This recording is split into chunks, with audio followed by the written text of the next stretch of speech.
What's up everyone, I'm CallumOnToast, and in today's video we've got a very special submission from Emerald Nightmare, who's going to be building several teams where all three Pokemon share the exact same double weakness to a specific typing, and then actually winning in the Go Battle League against that same typing. And this is actually going to be a part 2 where Emerald Nightmare is going to be building teams double weak to every typing that they didn't showcase in part 1, outside of the Dark typing, which actually is not possible for the Great League. However, it would be possible in either the Ultra League or the Master League with Hooper, Lunala, and Dawnwing's Necrozma. So do let us know in the comment section down below if you think Emerald Nightmare should try and get that final win up against the Dark typing. Also, if you've not seen part 1 just yet, I definitely recommend you go check that out. There should be a pop-up on screen right now, and I will also leave a link in the description to that video, as I believe that it was uploaded nearly 2 years ago, so you can definitely say this one has been a long time in the making. Right, now before we get into the battles, I want to mention a couple of things. Firstly, you'll have noticed that I haven't posted any regular battle content outside of this video in quite a while. I've tried experimenting with different types of content that I could upload, potentially whilst the Go Battle League feels quite stale, but unfortunately those videos have not performed very well at all, despite all the positive feedback that I've received. And unfortunately the YouTube algorithm can be very punishing when you upload different types of content, and it will actually also impact your next few videos as well, even if they are a lot closer to what you normally post. So I really need you guys to show your support for this one, and leave a like as well as hyping up the video so that this video doesn't also end up flopping. Also, secondly, I want to give some shout outs to Bad Toad TTV as well as Miranda4518D for their donations and gifted memberships in my recent live streams. As always, it is very much appreciated, and with that being said, let's finally get into the question of the day. In addition to Psychic and Ghost, which other typing could you make Dark super effective into without unbalancing the meta? Let me know your thoughts in the comment section down below, and with that being said, let's finally get into the battles now. Alright, so going into the first battle, and this team here of course is going to be triple double weak to the rock typing, leading with Charizard, and you see we're actually not running Blast Burn, instead running Dragon Claw, just in case we do end up going up against a rock type where Blast Burn is not going to hit for at least neutral damage. Dragon Claw could then potentially be better for us, and that's what you will see across the entire board here. You're going to see some pretty interesting movesets because you are trying to build full coverage up against that specific typing that you are very weak to. So the opponent going to go for back-to-back wild charges here. We're forced to double shield. They're now going to come in with a Talonflame, and we're going straight for Air Cutter. Of course, we do have Dragon Claw. However, Air Cutter gonna grab the final shield. I'm quite surprised we're not throwing Dragon Claw now, but we're gonna go for another Air Cutter. Air Cutter gonna give us the boost, and unfortunately, we cannot reach another charge move, so we actually swap into Ninjask, just fully sacrificing it, as a Flame Charge will get the KO. But now we can come back in with the Charizard, again going for Air Cutter, and Air Cutter is going to give us another boost. Now they come in with Credilli, and here I am very shocked as to why we're not going for Dragon Claw. We're only reaching one charge move. We go for the Air Cutter, and you can see even with that boost, it doesn't deal that much damage. But we've got Bug Bite. Bug Bite dealing huge damage, but we don't quite get the full farm down. If we just went for Dragon Claw, surely we win that game, but unfortunately, settling for the Air Cutter ends up just narrowly not allowing us to get a full Bug Bite farm down, and we end up losing. But into the next battle, and we're going to see Credilli in the lead this time around. So we're going to show the first charge move as the opponent is going to go for a Rock Tomb, of course. We then swap out into Ninjas to clear the debuff, but unfortunately, the opponent swaps at the same time, and they've got an even worse Rock type in the form of Macago, but they no-shield a Shadow Ball, and that is absolutely huge. That actually puts them into range where we can come in, we can go for the Dragon Breath farm down, and we get the full farm down without even having to use another shield there on a Rock Tomb. They come back in with Credilli. We are once again just spamming out these Air Cutters. However, this time around it does make a lot more sense. Air Cutter number 2 is going to grab the first shield, and now we can go for yet another Air Cutter. Air Cutter gonna get them low. We finally end up getting a boost here, but of course they're now going to debuff us with a Rock Tomb, but we can just commit to a full Dragon Breath farm down. We get the full farm down, and their final Pokemon is going to be a Wigglytuff.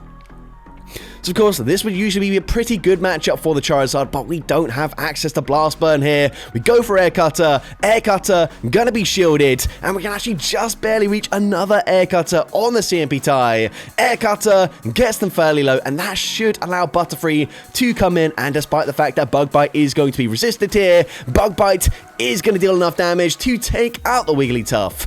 and we're able to take that game. So actually able to beat 2 rock types with that team, which is insane. But into the next battle, we're going to see Hisuian Avalugg. You can see in the graphic, I do just have the regular version. I don't have the Hisuian version to take a snapshot of right now, but we've got Crunch for coverage here. Crunch is going to hit for super effective damage, and the opponent is actually going to use a shield, so that's quite interesting. Usually you would run rock side, but I guess the opponent maybe just doesn't know the moveset anyways. Either way, they're going for another surf there, and again, we're going for another Crunch. So Crunch is going to grab the final shield here, and now we're going to look to try and catch a surf onto our Alolan Ninetales, but unfortunately it does not work out. You can see we do have some very interesting movesets on these Pokemon. Can't remember if I've mentioned this already, but we do have sort of quite a lot of coverage moves here that you wouldn't typically run, but you do kind of need when you're running a challenge like this. So either way, they are of course going to get the KO there with the surf. We can now come in with either Pokemon. We're coming back in with the Avalugg, and here it is. Here is the Steel-type Pokemon that we're aiming to beat. We're going to go for an Icy Wind. Unfortunately, Icy Wind really not going to deal much damage here at all, but we can fire off a second Icy Wind. Icy Wind number 2, of course, going to double debuff them, which means Bulldoze won't get the KO here. Now, we should be looking to swap out straight away. We should be able to reach a Meteor Beam on the CMP tie, but the opponent actually just settling for a Bulldoze here. Nope, never mind. That is already the Gigaton Hammer, and unfortunately, that very comfortably one-shots us, despite the fact that they were double debuffed, and now they can reach the Bulldoze as well. Bulldoze gets the knockout, and unfortunately we end up losing that game. But into the next battle, we see Pelipper in the lead. So, of course, this is going to be a decent matchup for us since we are, of course, resisting the wing attack damage. Yes, of course, Weather Ball is going to hit for super effective, but we can now go for an Icy Wind, then swap out and look to make a catch. Of course, they are now debuffed. The opponent just going to settle for a Weather Ball before swapping into their Steel-type Pokemon. However, this is a much more manageable Steel-type Pokemon, as, of course, they're going to have a Ferrothorn, where they're going to take neutral damage from the Ice typing. Unfortunately, because of the coverage we're trying to run here, we actually only have resisted charge moves to throw, but we can now, of course, spam out these Chilling Waters, double debuffing their attack stat, and then likely swapping back into our Avalugg. Now, yes, of course, Power Whip is going to be super effective, but they are double debuffed, so that is not going to get the KO. They swap back into Pelipper. They surely have a Weather Ball already, but they're going to end up overfarming massively, and the opponent is now finally going to throw some energy.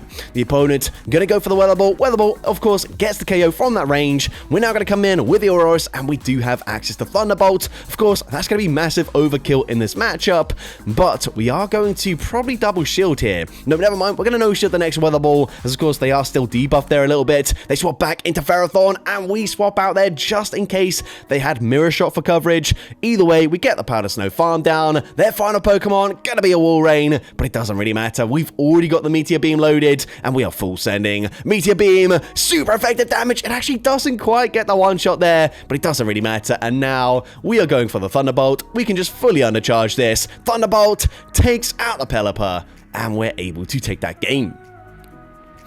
Into next battle, and this time we are very weak to the Psychic typing, but we're going to see a Medicham in the lead, and even these Psycho Cuts are dealing huge damage. Of course, it did get buffed this season, which means it is now dealing more damage than it would do normally, but we full send a Shadow Ball that does big damage, and the opponent does not respect it. We can then snipe with Shadow Claw damage from our Shadow Sneasler. They're now going to come in with a Fortress, and here we tried to throw an X-Scissor, but unfortunately, for whatever reason, it looks like we were slightly desynced there, but we're now going to go for one Shadow Claw, go for the X-Scissor bait. X-Scissor gonna be shielded, and now we are full sending the Close Combat. Close Combat, are they gonna double shield? No, it gets the KO, and their final Pokemon is a Licky. Now, we've actually got a non-Shadow Sneasel here. Unfortunately, again, I just did not have this Pokemon for the graphic. Either way, doesn't really matter. They're going to go and full send a Shadow Ball. We are now going to bait with another X-Scissor. So X-Scissor is going to be coming through, and it grabs the final shield, and that should be game over. They can reach a Shadow Ball, but unfortunately for them, Shadow Ball is not enough damage to put us into farm down range. We can reach a Close Combat here, and Close Combat, super effective. Easily takes out the Licky from that range, and we're able to take that game. Into the next battle, this time we are very weak to the bug typing. Of course, if they're on Bug Bite, that is an instant game over, but most Fortress these days are, of course, going to be on Volt Switch as the fast move, which is actually resisted by the Cacturn, which is why we swap into it. For some reason, they did not shield a Trailblaze, so we flip Switch advantage, but they're now going to have an Altaria. So at this point, we're not going to bother shielding, just save our shields for the Shift Tree, but they're actually on Moonblast, and that is huge damage there. Belly doesn't get the KO, so we can reach a foul play, but unfortunately, you can see Shift Tree is on Bullet Seed here, which, honestly, I'm quite surprised by. Of course, the Bug typing does resist the Grass typing, so, I mean, Snarl is usually the recommended move anyways, so not sure why we'd go for a Legacy Bullet Seed here, and as you can see, these are double resisted up against the Altaria, which means even when we land the foul play, unfortunately, I don't think we'll ever be able to go for a full farm down.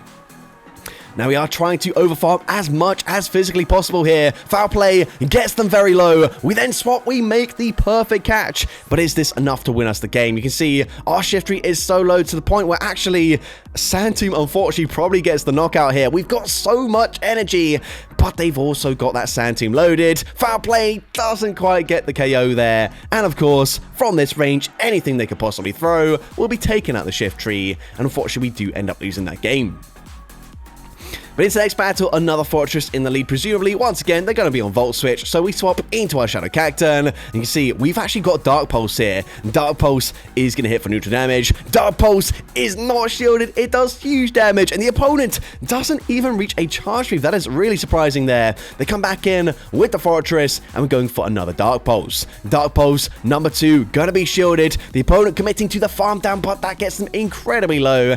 And we can, of course, sponge the damage here, as they won't have a bug type charge move, so we no shield. They go for Sand Tomb first, likely going to go for a Rock Tomb now, as this will deal decent damage, but we're not going to bother shielding, and then we swap out at the same time as the opponent as we come in with our Shift Tree. And again, Bullet Seed unfortunately not looking very good for us here, as it is going to be double resisted by the Grass and the Poison typing. But we can go for Foul Plays, and we are very spammy, so Foul Play, gonna grab the final shield. I guess we could also run Hurricane, which would have been devastating for them. So at this point, we're actually not gonna bother shielding, because we've got a secret weapon on our Malamar, and that secret weapon is Hyper Beam. The opponent goes for Frenzy Plant, they swap back into Fortress, looking to catch a charge move, which only gives us more energy, meaning we can now reach the Hyper Beam. Hyper Beam gets the one shot up against the Venusaur, and we're able to take that game.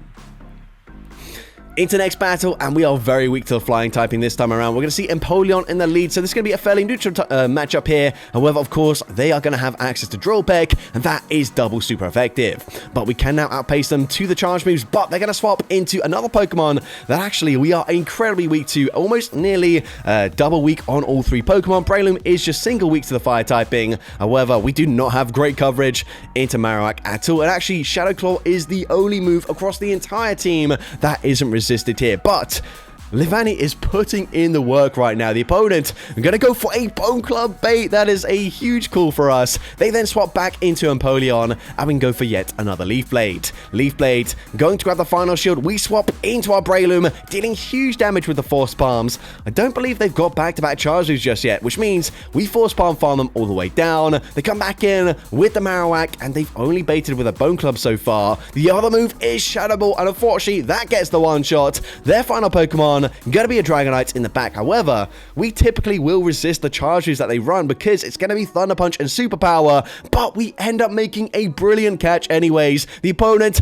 goes for Superpower, debuffing themselves. We can now outpace to a Cross Poison, and Cross Poison is neutral damage. It gets the KO, and we can actually double resisted Fury Cutter farm down the Marowak to take that game.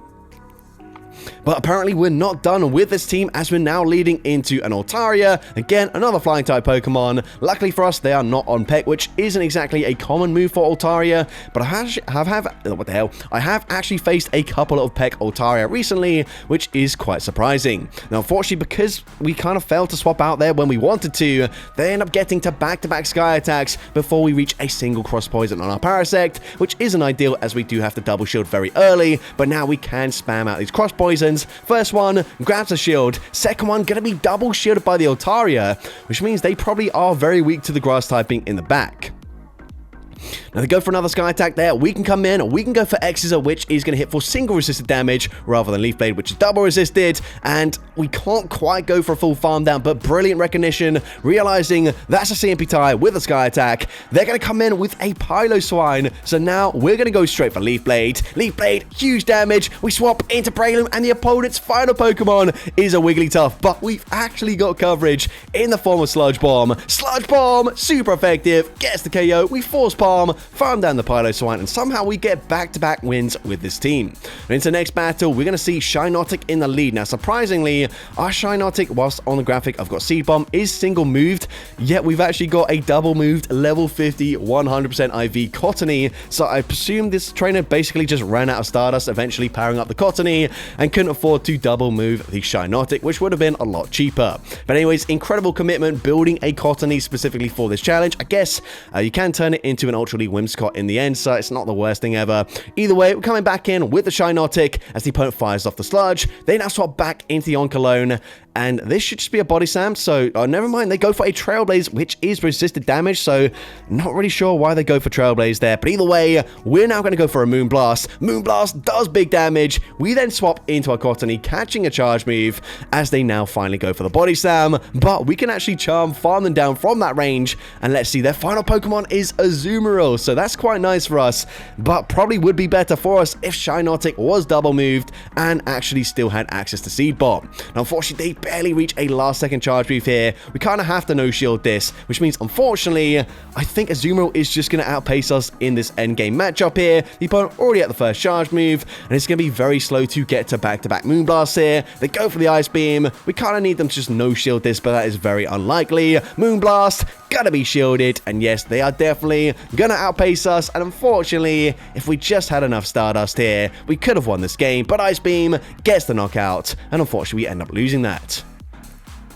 But into the next battle, and I believe the final battle of this video, this one has absolutely flown by, but if you do want to see more battles in this series, there is the part 1 that I mentioned in the intro, so definitely go ahead and make sure you check that out. But anyways, we're now going to swap out into Whimsicott, banking a ton of energy on the Shinotic. The opponent goes for back-to-back wild charges, dealing big damage. They're actually going to come in with a Bite, Alolan Raticate, which is a very interesting pick here. As you can imagine, when you're trying a challenge like this, you are going to lose a lot of Elo, so unfortunately I believe these are very low Elo battles, but either way, we're going for a Grass Knot. The opponent can actually Bite Farm us all the way down, which is crazy, but we're now going to come in with the Cottony. We are going to no shield, as that's just a crunch bait there. We get the full charm farm down. They come back in with the Raichu just to be farmed down, and their final Pokemon is going to be a Toxicroak. Of course, that is a poison type Pokemon. However, they are poison and fighting, which means since we grab the final shield, we can come back in with the Shinotic. We've got the Moonblast. Moonblast takes out the Toxicroak,